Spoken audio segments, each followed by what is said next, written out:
Cuba has always been a mystery to the world.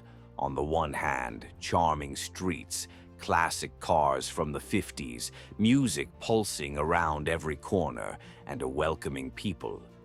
On the other, queues to buy food, empty shelves, political repression, and an economy that barely sustains itself. Today, the island is scrapped. Anyone walking around Havana comes across buildings in ruins, people struggling to survive, and a future that seems increasingly uncertain. And this reality is no exaggeration. Here on the channel, we've already taken a closer look at how Cubans live in this scenario of poverty and scarcity in the video. What's happening in Cuba that scares Cubans and foreigners? So, after watching this one, be sure to check it out and prepare yourself for a reality that many people can't even imagine. But did you know that it wasn't always like this? Have you ever wondered what Cuba was like before Fidel Castro? Have you ever wondered how this island that was once synonymous with wealth and glamour ended up sinking into crisis and isolation? Today, we're going to delve into Cuba's forgotten past and reveal what nobody tells you about the time when the island was one of the most luxurious places on the planet.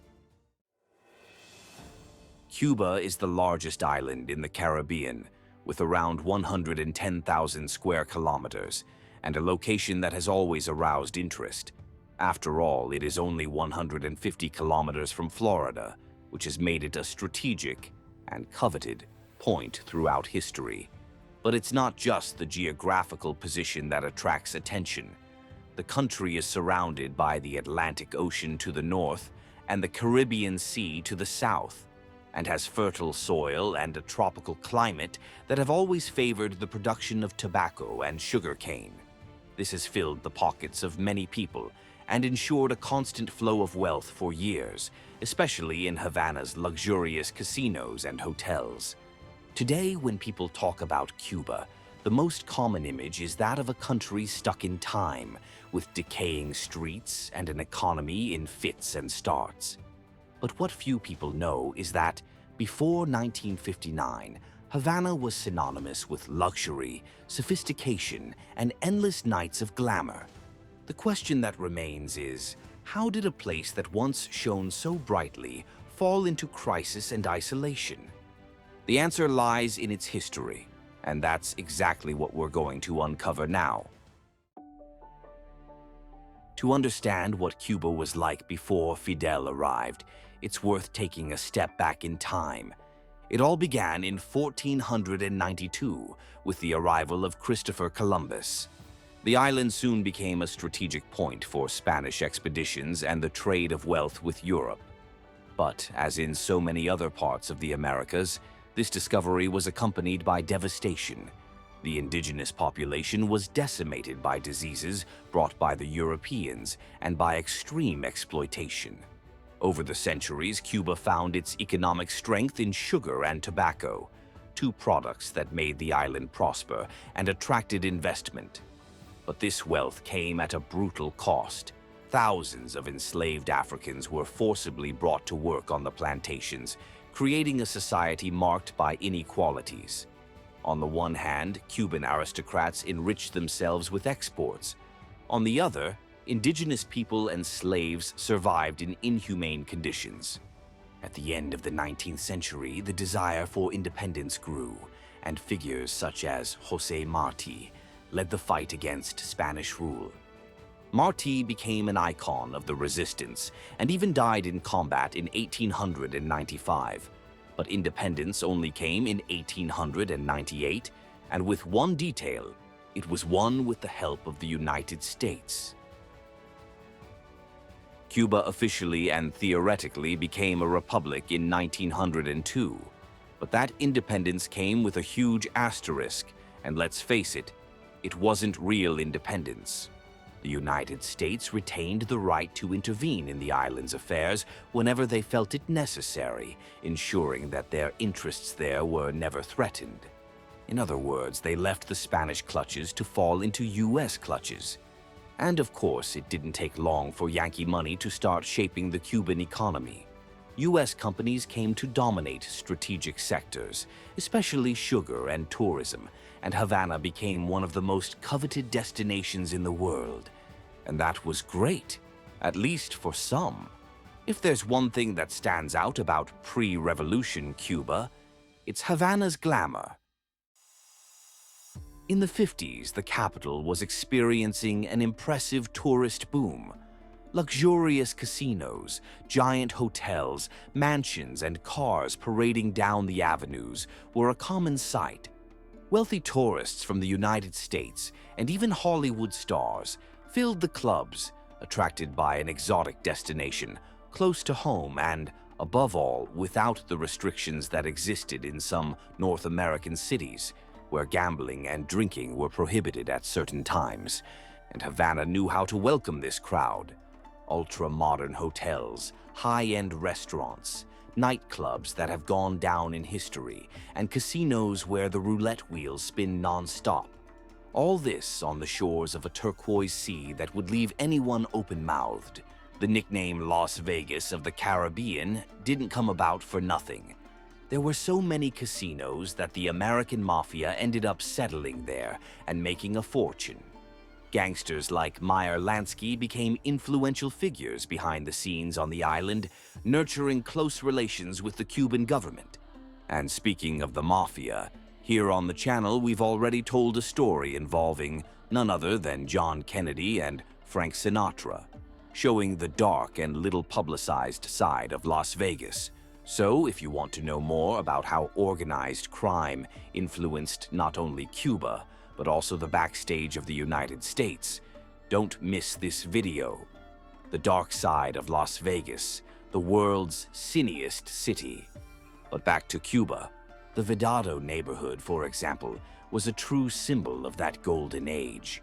Tree-lined streets, Art Deco buildings, and mansions reminiscent of Miami. Elite families built palaces inspired by European architecture, while the Cuban upper class went to gala balls, exclusive clubs, and golf courses. If today tourists find it charming to see old cars driving around Havana, back then they were the most modern thing going. The island had the largest fleet of cars per capita in Latin America and boasted one of the best development indices in the region. It wasn't just in ostentation that Cuba stood out. Figures from the time show that the country was among Latin America's leaders in per capita income, beef consumption, and the number of television sets per inhabitant. For many, it was a model of success. But that was only part of the story. The phrase, "when the tide goes out, all boats float," didn't apply to Cuba. In practice, the rising tide only benefited one sector of the population. While some lived in luxury, many didn't even manage to escape poverty, especially in the interior of the country, where the inequalities were stark. And it was in this contrast between wealth and misery that the ground began to become fertile for a movement that would change the fate of the island forever. While in the center of Havana, the elites partied until dawn, the countryside told a completely different story. Many families lived in wooden houses without electricity, drinking water or access to basic services, depending on sugarcane harvests to make ends meet. The glitz of Havana's casinos contrasted with forgotten villages where doctors and teachers were a rarity and food was a luxury. To give you an idea, illiteracy in urban areas was less than 12%, but in the countryside it exceeded 40%. The inequality was stark. In several regions, infant mortality was alarming, and pregnant women faced great risks during childbirth, as there were no nearby hospitals or minimal health facilities. The most ironic thing, Cuba boasted impressive development figures for the time, but this was only true for those on the right side of the coin. The Cuban elite and foreign businessmen made horrendous profits while the peasants remained stagnant in poverty. It was a scenario of extremes, where the urban middle class began to question the extent to which the current economic model was sustainable. After all, how could a country have millionaire casinos and at the same time children growing up without schools? And it wasn't just inequality that angered the population.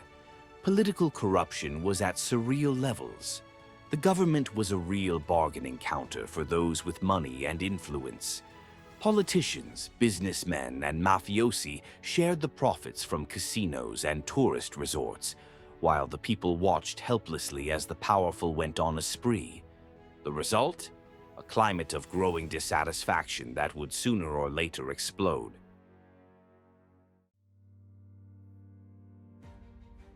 If there's one name that has helped to shape today's scenario, that of a bankrupt Cuba, it's Fulgencio Batista.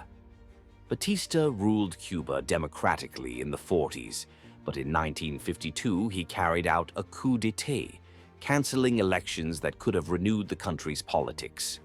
From then on, he ruled as dictator, supported by the military, businessmen, and the United States, who saw him as a reliable ally for their interests on the island. However, his stay in power was accompanied by an explosive load of corruption and authoritarianism. Batista and his entourage grew absurdly rich, while the people continued to struggle. And the Cubans realized it. The Batista government became synonymous with shady deals, repression, and favoring the richest. While he maintained the support of influential sectors, the urban middle class and poor peasants came to see him as the main obstacle to any real change. And the United States? They turned a blind eye. After all, their companies were profiting from the Cuban economy, the casinos were still making money, and tourism continued to grow. But behind the scenes, popular discontent was snowballing. It was against this backdrop that a young, disgruntled lawyer named Fidel Castro emerged. Fidel Castro was a young middle-class lawyer who graduated from the University of Havana and soon made a name for himself for his opposition to Batista's government. In 1953, he led the attack on the Moncada barracks, which failed and landed him in prison. It was there that he realized that trying to change Cuba within the framework of legality wouldn't work. After serving part of his sentence, Fidel went into exile in Mexico, where he began planning an armed revolution. It was there that he joined figures who would also become symbols of this struggle, such as Argentinian Che Guevara and Camilo Cienfuegos. The group returned to Cuba in 1956 on board the yacht Granma and took refuge in the Sierra Maestra Mountains, where the guerrilla war against the Batista government began. At first, the group was small and disorganized, but it grew as it promised social justice, agrarian reform, and the fight against corruption. And these promises found a listening ear among the poorest. For many peasants, allying themselves with Fidel was a chance to escape poverty. Meanwhile, the Batista government was trying to contain the uprising, but its popularity was plummeting. Opposition was growing even among urban sectors that had previously been indifferent to the problem. And the United States? They began to worry. Batista, who had previously been useful, was no longer able to control the crisis and came to be seen as a brutal and outdated dictator. The media began to give more space to Fidel's guerrillas. In Cuba, television and radio, which were extremely developed for the time, helped spread the narrative of the revolution. Fidel's charisma grew with each speech. And then, in January of 1959, Batista realized he couldn't do it anymore. He fled Cuba. A week later, Fidel Castro entered Havana triumphant and was welcomed as a hero. When Fidel took power, the promise was of a democratic and stable government. But the revolution soon took an unexpected turn. Not only did Fidel stay in power, he created a one-party regime where there was only room for those who agreed with the revolution. His motto said it all. Inside the revolution, everything. Outside the revolution, nothing. And anyone who disagreed ended up exiled, imprisoned, or even shot. Leaders who had fought alongside him were persecuted and eliminated. One of the most emblematic cases was that of Camilo Cienfuegos, who mysteriously disappeared in 1959 in a plane crash that has never been clarified. Another example was Huber Matos, one of the revolution's commanders, who was arrested and sentenced for disagreeing with Fidel's authoritarianism. But nothing compares to the Ochoa case in 1989. General Arnaldo Ochoa was one of Cuba's most respected military leaders, but he was convicted and executed on charges of involvement in drug trafficking. Many say that Fidel's real intention was to eliminate a political rival and rid himself of accusations involving the Cuban government and Pablo Escobar's Medellin cartel. In other words, in the end, he wasn't so different from the dictator who preceded him, was he? If the situation in Cuba was already tense, the fight with the United States only added more heat to the pressure cooker. Fidel turned the island into a communist state and allied himself with the Soviet Union, which deeply angered the US government. But the truth is that the United States itself helped push Cuba into the arms of the Soviets. Soon after the revolution, Washington was already annoyed by the fall of Batista, its former ally. The situation worsened when Fidel began to nationalize companies and implement land reforms that clashed with U.S. economic interests on the island. The U.S. response was radical. In January 1961, they officially broke off diplomatic relations with Cuba. But they didn't stop there. In April of the same year, the CIA supported a group of Cuban exiles in an attempt to invade the island and overthrow Fidel. This episode became known as the Bay of Pigs invasion. The plan? To arrive by surprise, seize strategic points, and force an internal uprising against Fidel. What happened? A complete fiasco. The Cuban government knew about the operation in advance, neutralized the invaders, and even used the attack as propaganda to strengthen its own authority. It was a shot in the foot for the United States, and from then on, tensions escalated even further.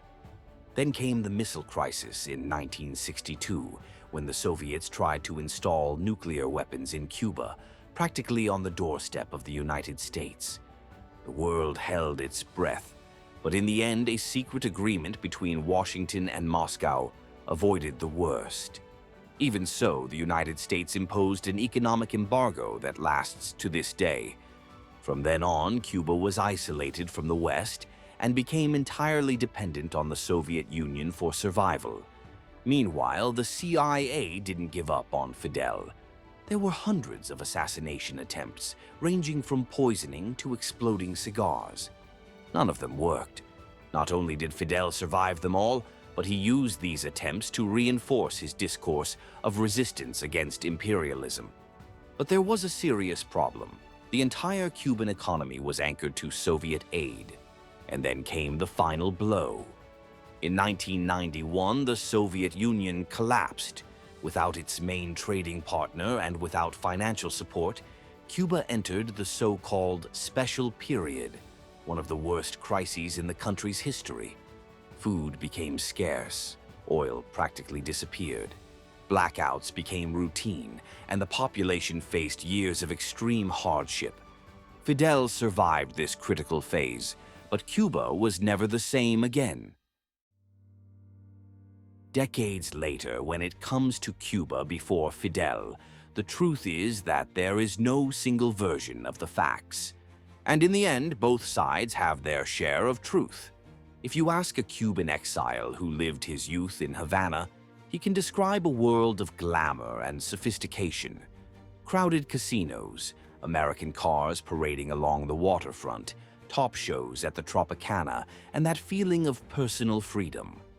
Now ask a peasant who lived in the interior of the island. The story will be completely different. And it's precisely this disparity that helps to explain how Fidel and his guerrillas have garnered so much support in such a short space of time. If the regime was so wonderful for everyone, it would be difficult for a revolution to gain so much momentum, wouldn't it? There is no single culprit in this story, but rather decades of political decisions, international clashes, and choices that have shaped the island's destiny. And now tell me, did you know all this history? Had you heard of this glamorous and contrasting Cuba before Fidel? Let us know in the comments what surprised you the most. If you enjoyed this journey through the island's past, stay with us.